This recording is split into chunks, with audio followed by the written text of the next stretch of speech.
The 30-Year Miracle: How Japan Rebuilt Itself Overnight. In 1853, Japan was a country stuck in the past. On purpose. No guns worth using, no steam engines, no navy. Just samurai with swords guarding a nation that had shut its doors to the world for over 200 years.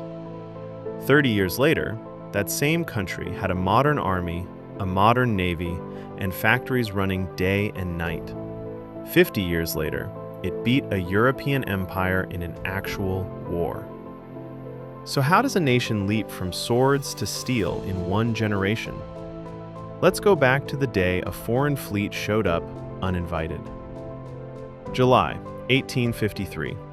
Fishermen near Tokyo Bay spot something on the horizon that makes no sense. Ships. Huge. Black. Belching smoke with no sails at all. It's Commodore Perry, and he's brought American warships to force Japan open for trade. Japan hasn't dealt with a real foreign power in 2 centuries. Its best weapons are basically museum pieces. Perry doesn't ask nicely. Open your ports to American trade, or we come back with more ships, and we won't be this polite. We have not traded with outsiders in 200 years. I've noticed.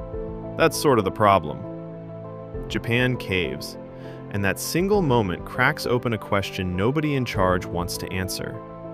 If we're this far behind, who's actually in charge here?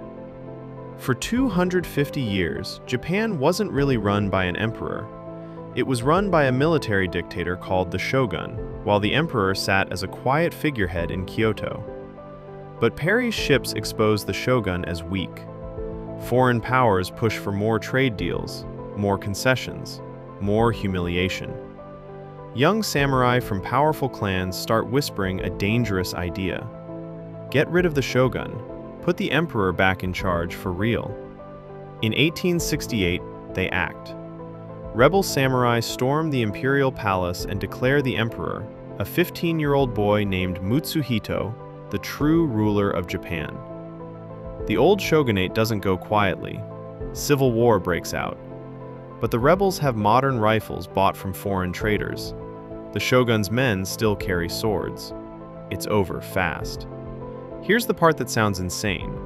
The same samurai who just fought to restore the emperor immediately start dismantling the entire samurai class, including themselves. No more feudal lords. No more private samurai armies. No more swords worn in public. The new government abolishes the very system that put it in power. We just won this country. For our class.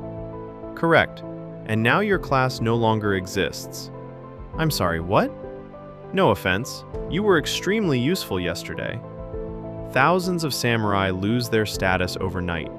Some adapt, some don't. In 1877, a former hero of the Restoration named Saigo Takamori leads the last samurai uprising against the very government he helped create. He loses. He dies. And with him, the samurai era officially ends. With the old order gone, the new government makes a decision no one expects from a country that just spent 200 years avoiding foreigners. Copy them. All of them. As fast as possible. They send officials to Europe and America with a simple mission: steal every good idea you can find. Take the army structure from Germany. Take the navy from Britain. Take the railway system, the postal service, the banking model, the school system. Grab a piece from whoever does it best and bring it home. Within 20 years, Japan builds a national rail network, a modern conscript army, a parliament and written constitution, factories producing textiles and steel, a public education system that makes literacy nearly universal. A country that had banned firearms as beneath a warrior's honor is now mass-producing rifles in state-run factories. By 1894, Japan wants to prove this wasn't just for show.